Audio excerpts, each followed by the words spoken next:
Hi there, I'm Jennifer Stewart. And I'm Catherine Clark, and we're so glad that you're joining us today for The Honest Talk. We're excited to be bringing you conversations with some of North America's most inspiring women, and we are thrilled to be partnering with RBC as we do so. This podcast is about leaving behind the talking points and diving into the real, authentic, and unique personal stories of our guests. Stories which we hope might influence or inspire your own journeys. So let's get right to it. Okay, Jen, you and I have had the chance to interview some phenomenal Canadian entertainers on the podcast. People like Serena Ryder or Mary Walsh or Susan Gluckart. We also had Biff Naked on. Today, we're adding another remarkable entertainer to the list, jazz legend Holly Cole. Yep, we're diving into the sultry, smoky world of jazz today, Catherine, as you mentioned. And we're doing that by chatting with someone who's captivated audiences for decades with her unique sound and style. Holly Cole's music has made her a hit here in Canada and abroad, and we're thrilled to have her here on the podcast today. Holly, welcome to The Honest Talk. Thanks. It's nice to be here. Holly, your interpretations are so emotionally rich and personal. Can you remember the first song you ever sang that made you feel like, this is exactly where I should be. This is exactly what I should be doing? I can remember that. And it was a long time ago. And I was 16. And the song is Body and Soul. And I remember this. My brother, who's a piano player, he was 2 years older than me, which was a whole lot of years back then. And he was a piano player, and he told me he wanted me to come up on stage and sing with him. And he wanted me to do Body and Soul. And I had never performed before. And I was so intimidated. I said, okay, I'll do it, but as long as I can stand behind you. So I stood behind my brother, and it was pretty dark, and like the lights weren't on me and stuff, but I sang Body and Soul. And I did feel at that time, although I was a nervous wreck, I felt that I was at home with that song. So that was age 16.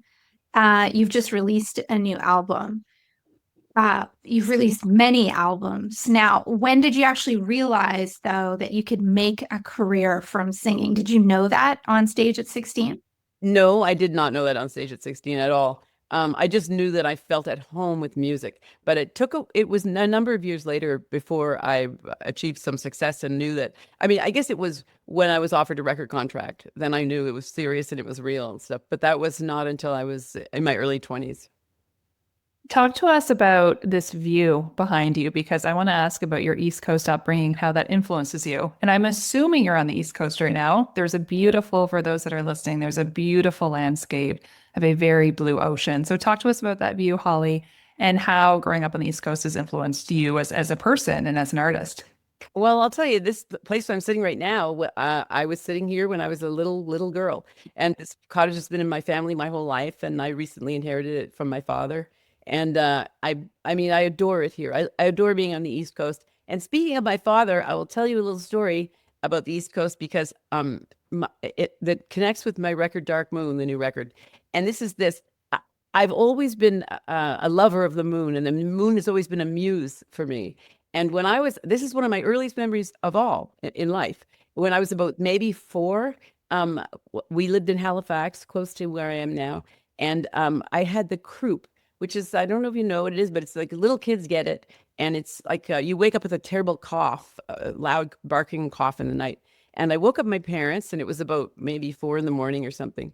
And my mom crushed up some aspirin into some canned peaches so that I would eat it. And my dad wrapped me up in a whole whack of blankets and put me on his shoulders. And we went out and we walked in the night air at 4 a.m.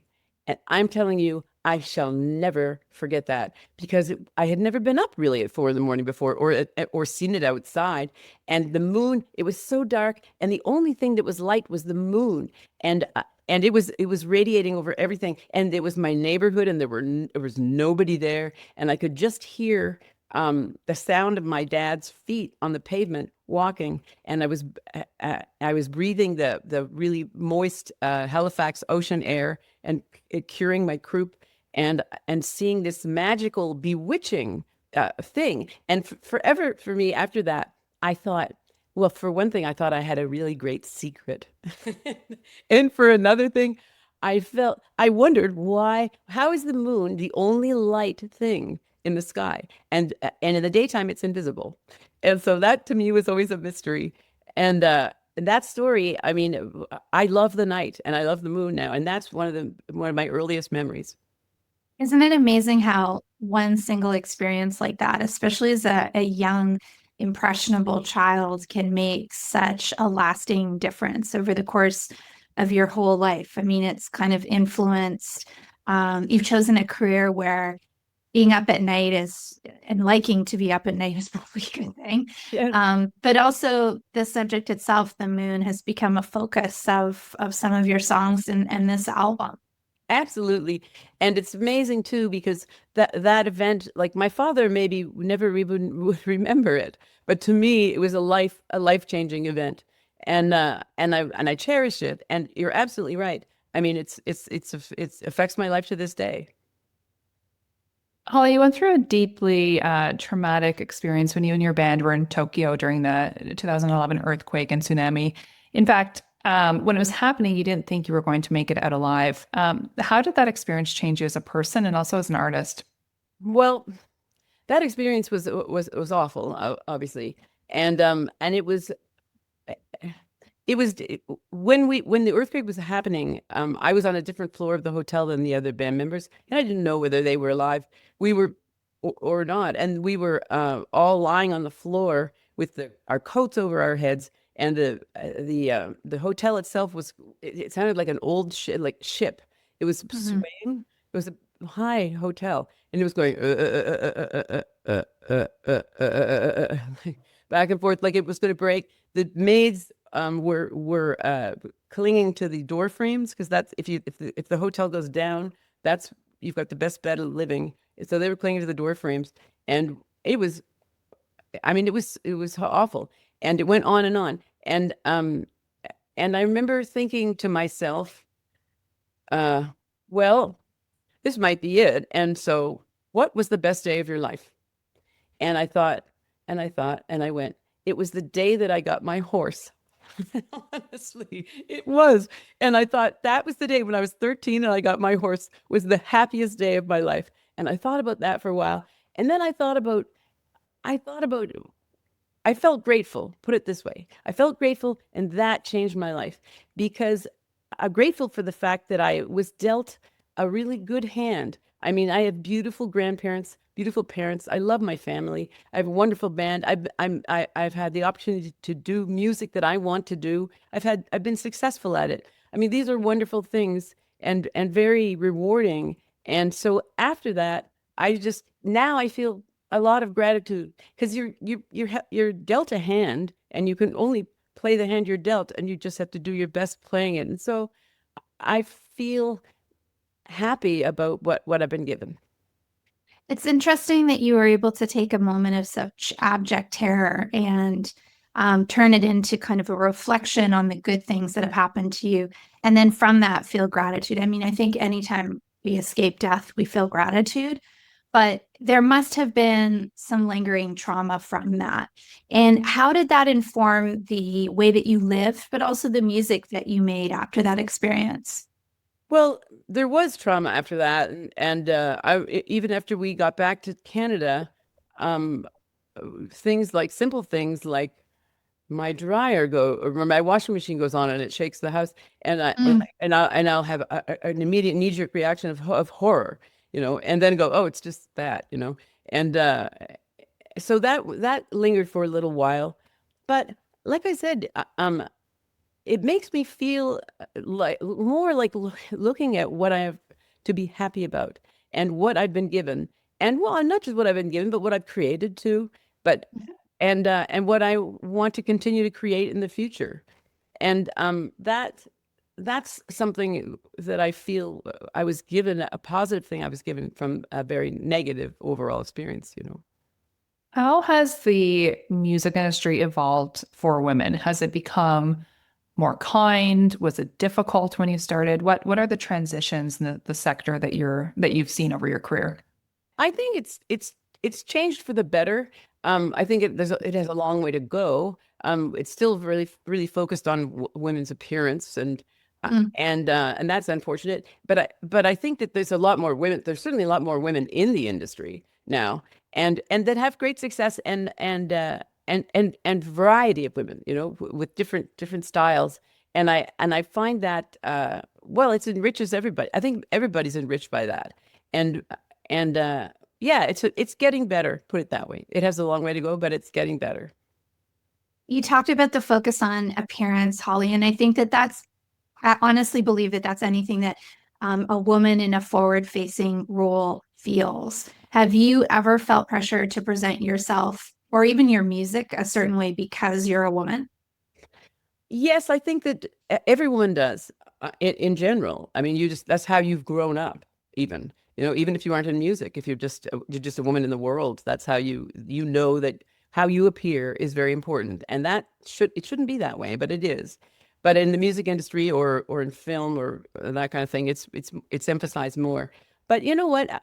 I've been fortunate because the people that I've, like my manager, my record companies and stuff, they recognize that I'm not I'm not going to go for it. and, and so they don't try that hard. They might kind of wimpily, offer some advice, and I'll go, so I haven't had to make very many compromises, luckily. Holly, mentorship is incredibly important to any artist or frankly any woman in any profession. Who did you look to as a mentor when you were starting out in your career? Well, it's interesting you should say that, because I started out as wanting to be a saxophone player. And well, do you want me to tell you the story of how I started out? Yeah, I love it. Okay. Well, my parents are both classical musicians, were both classical musicians, and we studied classical piano, and we only heard classical music. We didn't listen to jazz. We listened to almost all classical music and studied it. And when I was 15, you know, I wasn't that into classical. I actually am into classical music now quite a lot, but at 15, it didn't appeal to me. And I ended up hitchhiking. This is not something that I am promoting, but anyway, I ended up hitchhiking from New Brunswick, Canada, to Boston in the U.S. And so across borders, my poor parents didn't know, and I had $20, and I hitchhiked there to visit my brother, who was studying jazz at Berklee College of Music, which is the biggest jazz school. And I got there, I went there, and I wasn't going there to listen to jazz. I was going there to visit my brother and to be a rebellious teenager and do, rebellious teenager things. But when I got there, I was swept off my feet, blown away by the culture, by the music, by the dedication, and yes, by the music. And I think honestly that jazz, it had all of the complexity and warmth of classical music, but it kind of seemed like classical music for people who were bad, To me, it seemed like that. And so it had that appeal at that age, but it also had the spirit of improvisation, which was exciting to me, and offered an opportunity to make a very personal statement that I didn't see as much in classical, so it appealed to me for those reasons. Does that answer that? Can you, yeah, and I mean, were there other women along the way who kind of took you under their wing, or you were able to identify when you were, you'd identified clearly a genre of music that appealed to you. But did you see yourself reflected in anyone else, or did you have to forge that path on your own? Well, no, I did see it in other people. And I decided to play saxophone. And then I think it was that there were, at that time, really no role models that I knew of that were female that played saxophone. And so I saw singers, and singing was so second nature to me because we were in our family. We all sang. I mean, that was one of the things that was, lucky or fortunate for me, was that I didn't have a hurdle that a lot of my contemporaries had when I was young, like at 19 and 20 and stuff. A lot of the other singers had the hurdle of their own voice, of getting over their own voice and feeling ashamed of it, or fearful of it or something. And I never had that at all because we always sang. So that was easy. But the thing is that Betty Carter and Sarah Vaughan and Ella Fitzgerald, like these women were blowing me away, and they were really idols, and I could relate more, especially as a young woman, to female role models than I could to male role models, you know. And they were such strong individuals too, and those were many others, Nina Simone, and many others too. Those were strong women, and those were very focused individuals. Like they were serious If people. you Mhm. if you could go back to that time in your life, Holly, when you were just starting to explore jazz and you were new to the sector and you didn't quite know what to expect, what piece of advice would you give your younger self? Uh, oh, give to myself or give to Mhm. other people? Give To to, yourself. oh, don't hitchhike so much. Not say, I'm sure your parents would have appreciated that one too. oh my God, I feel so bad about it, but because I mean they loved me and they knew I was a free spirit, but that was a bit much, you know, to hitchhike to another country. That's fair. So then what advice would you give to another young woman? Oh, well, advice that I would give is this. Um, get a great band. Get a group of people around you that are like-minded and that are focused, um, that have the same musical aesthetic as you. It's so important because I see all these young singers with bands that are not interested in what the singers are interested in. Like it's unfocused, and so the singer either gets dragged over to where she's or he's not comfortable, or the whole thing becomes vague. And it's so important that people are on board with you and support you, you know, as well. It's a hugely important thing at a young age. What do you love about performing? Oh, it's cathartic and it's a release and it's it can be it's filled with everything. It can be filled with humor, intensity, sadness, release. You can explore yourself and others, and it feels great, so great to connect with an audience, you know, and I feel like often when I'm singing, I'm implying a lot of what's going on, not stating it, but implying a lot of things. I love subtext, love it, and that allows the listener to find their own subtext and to find their own place, which isn't going to be mine. It's not even going to be the same as the person sitting next to them. Everyone's is going to be different, and if they sense that I'm vulnerable, then they may be vulnerable enough to really feel something also. Do you have a favorite lyric? Oh. I can't think of it now. You have a favorite song? That one that, we often hear that a singer or a band will have to perform the same song so many times because it's a favorite to audiences, but they may have a favorite that, no one's really ever paid much attention to. Do you have something that you absolutely love performing? Yes, I have actually I love performing lots of songs, but maybe my number one jazz standard is My Foolish Heart. And I don't think anyone knows what it's about to me, what that song is about to me. And that is fine. Um, I think that I really feel this strongly. When songs are penned, so this songwriter has an idea for what that song is about. And that's very important and that's great. But guess what? It's not mine or yours or yours or yours. We all have a different, like it takes it on its own life. And the song can be about whatever we want it to be. And as an interpreter of songs, that's my job and that's what I enjoy doing. And as a listener, I'm hoping you are taking it to the place that makes you feel the most. I think that's one of the wonderful things about music is that it provides this space for people to feel and to kind of interpret in their own way. There's no right or wrong way to feel about a song. It's deeply personal. That's, And that's a nice thing. it is a nice thing. It's a wonderful thing about music. And well, I mean, there's so many wonderful things about music that I can't even start. What does that song mean to you? You said, I don't think anyone knows what it means to me. What does it mean to you? That song to me is about denial. And it's a sad song to me. Um, and it's a song about someone who is in love with this is going to make some people unhappy. But anyway, to me, that song is a song of I am somebody who's in love with being in love. And I am now, and the song is about discovery of love. Oh, this time it's love. And to me, I'm doing that again. And it isn't. And but I love songs about denial. I love songs about denial because they just rip everything out of me. And I think most people think when I'm singing it that I'm really discovering love, and that's great. But it isn't how I'm feeling at the time. And that's why I sing it well, because it really is getting to what is the heart of it to me, you know.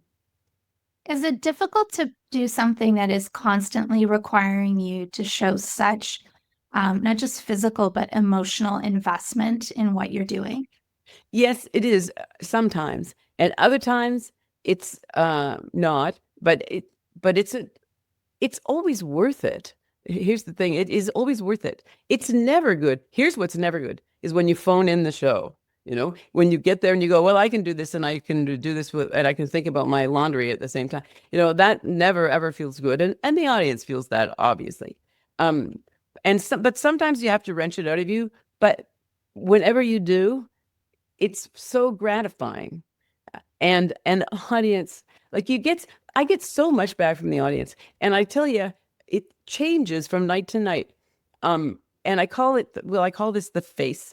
And it depends on the size of the room. If you're doing big, huge, hundreds of thousands of people, the face is very vague. But the smaller the room, the more clear the face gets. And the face doesn't have a gender or an age or a race or anything. It has personality. And some people, so from night to night, some people like the really like the funny things, you know, because I like to say funny things.